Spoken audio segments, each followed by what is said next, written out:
Cette année encore, 15 agriculteurs et agricultrices tenteront de trouver l'amour grâce à L'amour est dans le pré, toujours animé par Karine Le Marchand, fidèle au poste avec son mélange unique de bienveillance, d'humour et de répartie.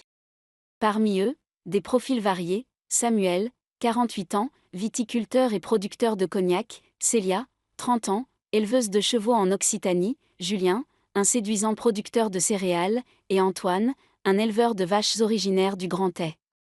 Antoine, un homme discret et un M63, n'aurait sans doute jamais postulé de lui-même. Ce sont ses proches qui ont pris l'initiative, face à sa timidité.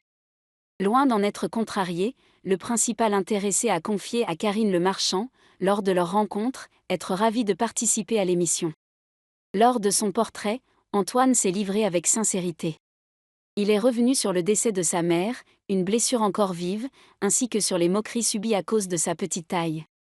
Des expériences douloureuses qui ont forgé sa personnalité. Je suis gentil, blagueur et timide, mais faut pas me marcher dessus, prévient-il. Avec son allure attendrissante et son air de Stéphane Plaza, Antoine a tout pour plaire.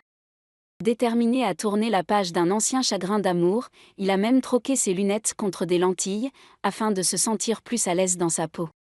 Une scène cocasse a d'ailleurs marqué le tournage. En pleine interview, l'un de ses verres de contact tombe, obligeant Karine et l'équipe à jouer les chercheurs de trésors.